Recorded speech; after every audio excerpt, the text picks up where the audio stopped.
Encontramos-nos na Ribeira, na zona ribeirinha da cidade do Porto, debruçada sobre o Rio Douro.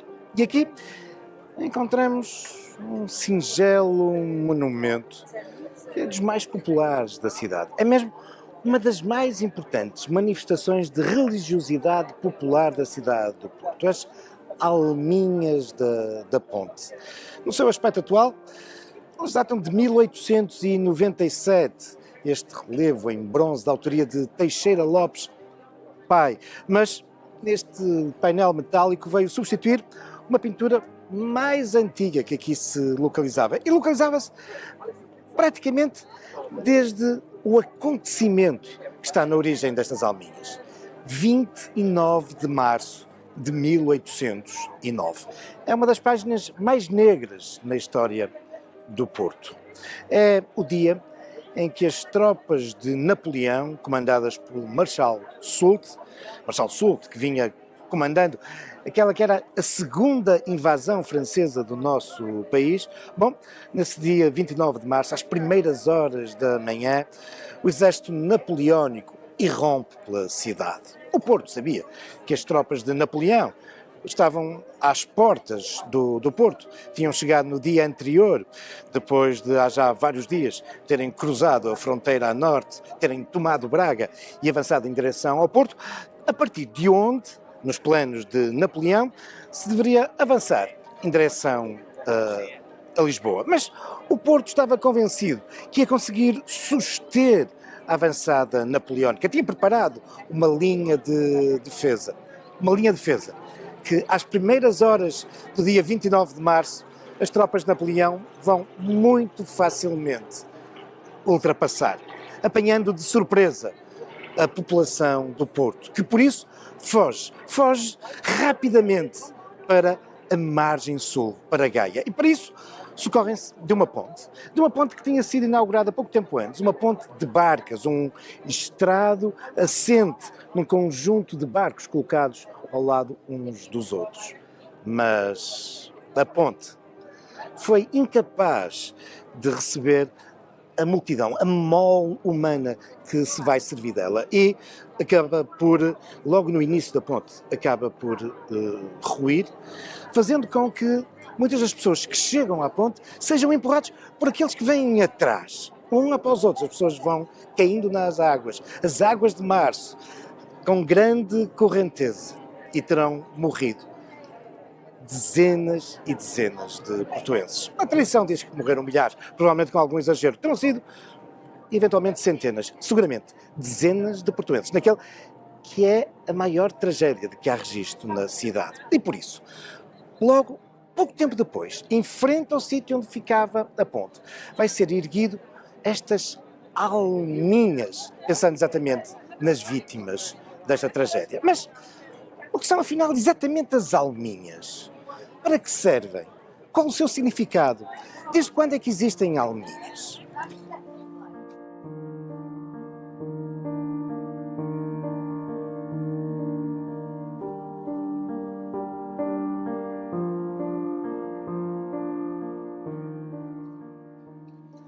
As almas.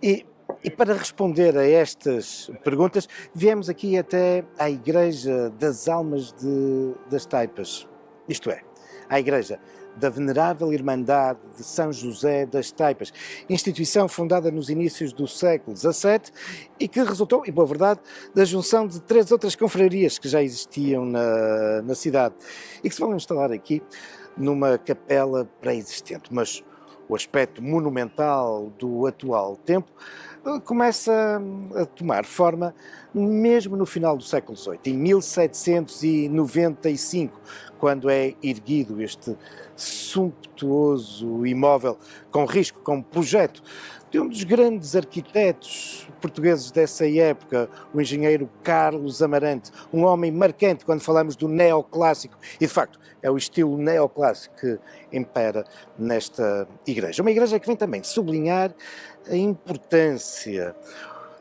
o peso que tinha esta devoção às almas e que, enfim, dá origem, de facto, a uma instituição que demonstra muito do seu prestígio e do seu poder também económico neste monumento. Vamos ao seu interior.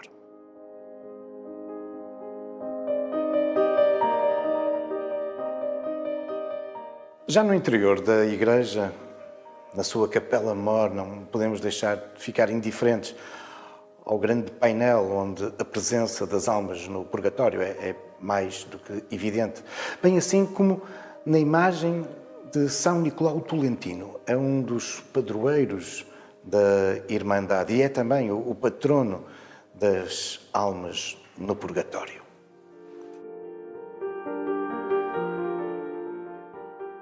Estamos agora no núcleo museológico da Irmandade, onde estão salvaguardados vários objetos e obras artísticas notáveis. É famoso, por exemplo, o presépio aqui da Irmandade de São José das Taipas. Mas regressemos então à questão das almas. Importa dizer que no cristianismo primitivo, na verdade, não havia purgatório. Isto é, havia dois espaços, o céu e o inferno. Mas o que é que acontecia às almas depois da morte de quem anda neste mundo? É certo que alguns, muito poucos, devido à sua vida exemplar, subiam diretamente para o céu. Outros, tendo em conta a sua vida pecaminosa, significativa, desciam diretamente para o inferno. Mas a grande maioria das pessoas, para onde ia a sua alma? Até ao juízo final, até ao fim dos tempos.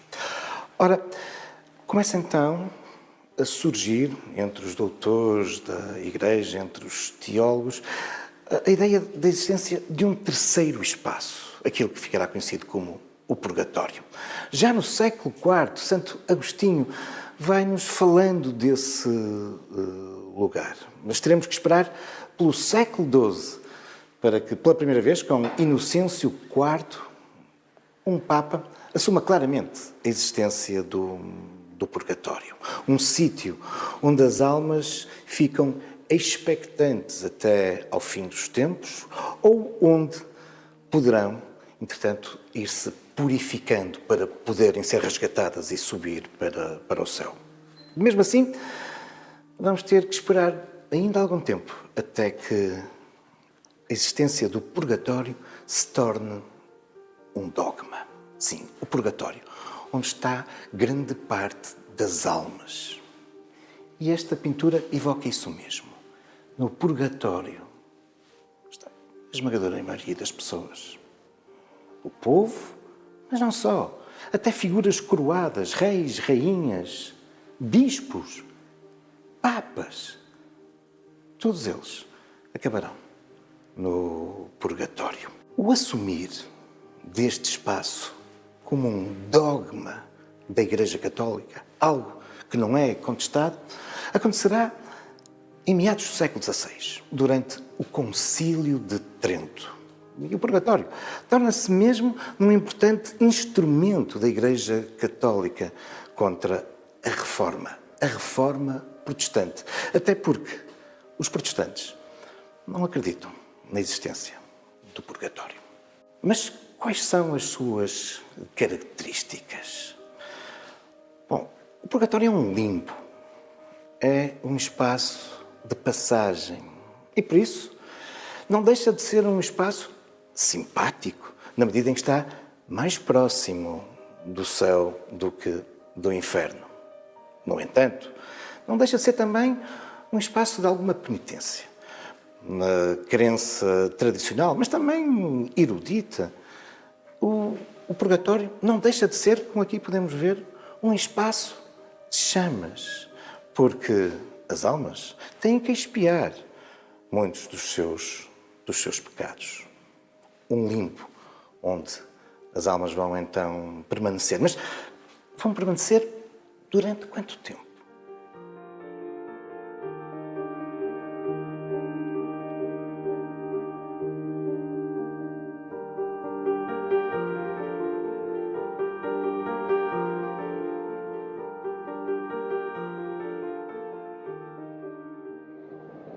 Sim.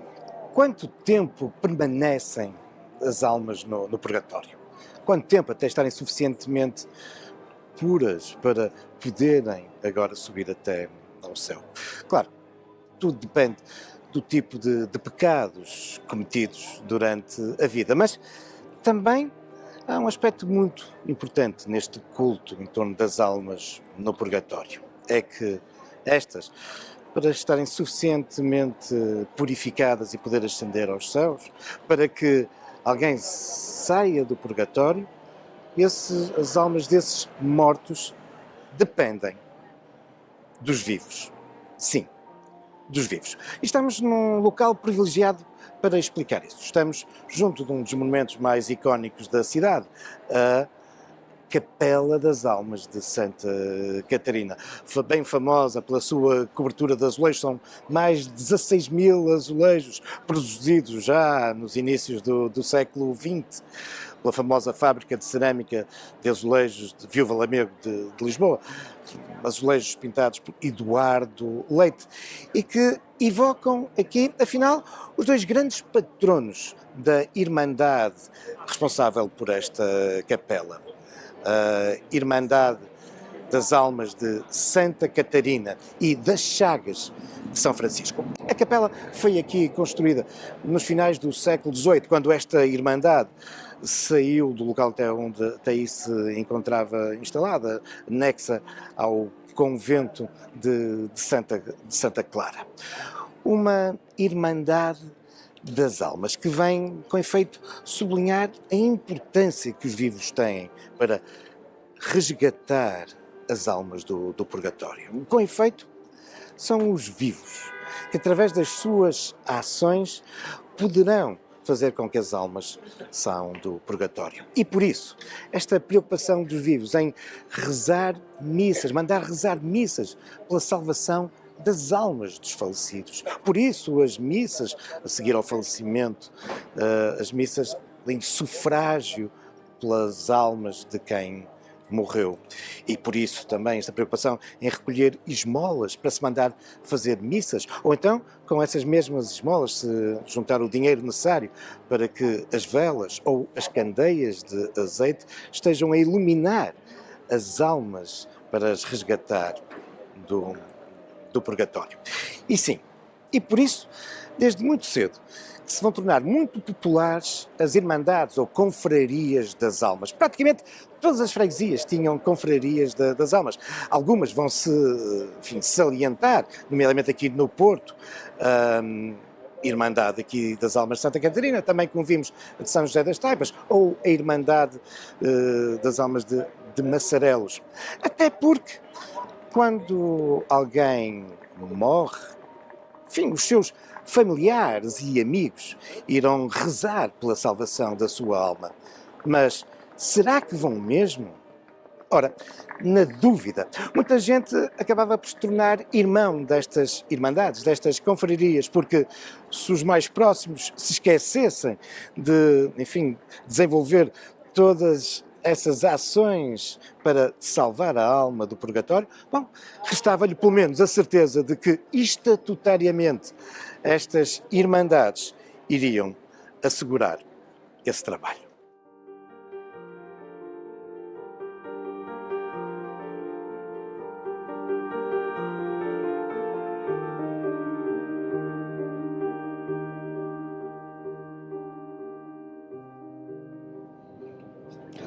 Ora, é neste contexto da responsabilidade dos vivos pelas almas dos mortos e que dá origem, como vos dizia, à popularidade das confrarias das almas, é também neste contexto que devemos entender o aparecimento das alminhas. Muito, como também vos dizia, explotado pelo processo da Contra-Reforma.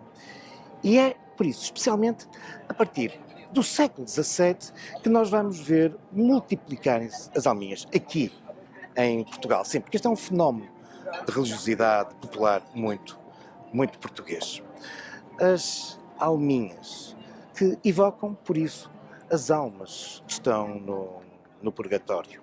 Aqui, junto às alminhas, se apela a que se reze pela salvação das almas. As alminhas apresentam-nos também, quase sempre, um espaço para recolher as esmolas, para, enfim, se mandar rezar missas, ou para as velas, ou para as candeias de azeite, como também há pouco vos dizia. Mas onde é que se localizam as alminhas? Muitas vezes em sítios que ficam de facto associados a espaços onde morreu alguém, ou mais do que uma pessoa, espaços de tragédia, sítios onde peregrinos ou viajantes foram assaltados e assassinados, ou onde houve um acidente e morreu alguém. E por isso, aqui, na Ribeira do Porto, as alminhas da ponte estão localizadas mesmo em frente ao sítio onde ficava essa ponte das barcas que colapsou e provocou a morte de largas dezenas de pessoas. Mas nem sempre é assim. Por vezes, as alminhas obedecem a outras estratégias para a sua localização. E aqui, na cidade do Porto, temos vários exemplos dessa diferente localização das alminhas. Vamos conhecê-las.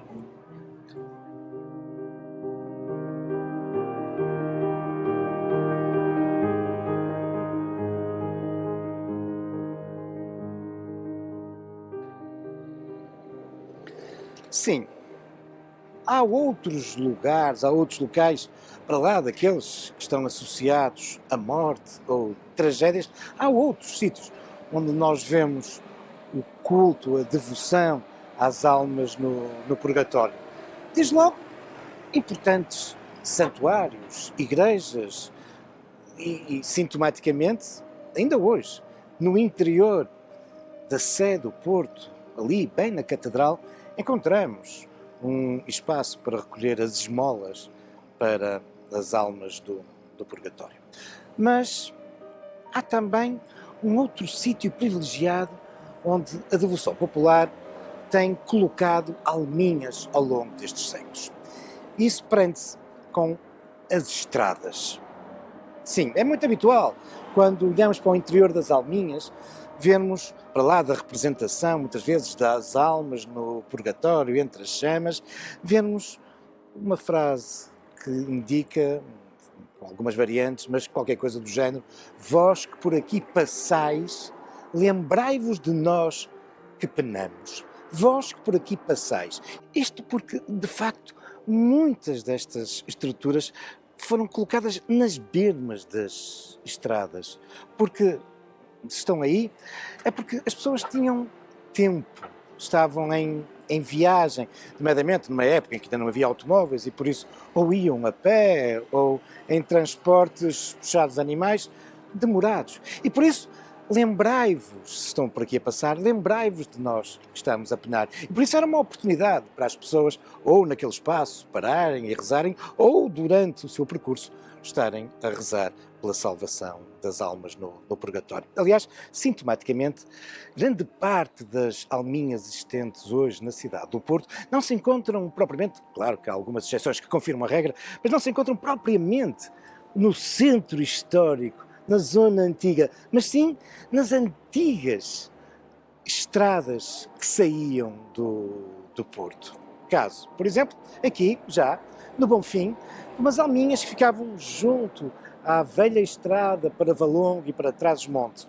Umas alminhas que tiveram tanta popularidade que acabaram por se converter hoje, e já desde o início do século XX, numa pequenina capela de evocação a Santo António.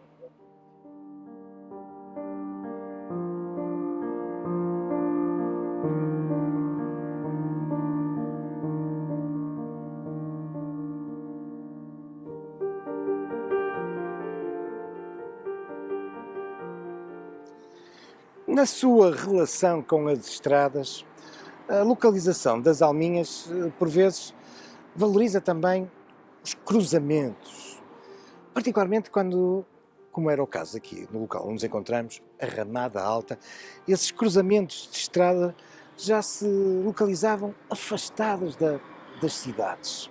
Sim, aqui, a Ramada Alta, era um espaço onde a antiquíssima estrada do Porto para a Póvoa e Viana do Castelo, coincidente hoje em parte com as atuais ruas Barão Forrester e Rua 9 de Julho, bom, essa velha e concorrida estrada se cruzava aqui com uma outra que vinha daquilo que é hoje a rotunda da Boa Vista e avançava mais para o interior.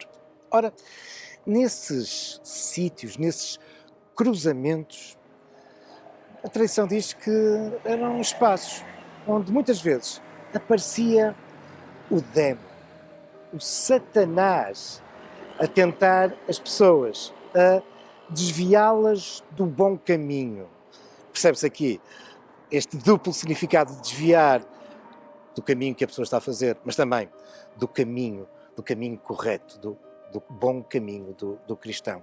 E por isso as alminhas tinham também, por vezes, esta função de servirem como um elemento cristianizador, como um instrumento em que, tentado pelo Belzebu, o viajante encontrasse aqui um escudo, uma referência cristã.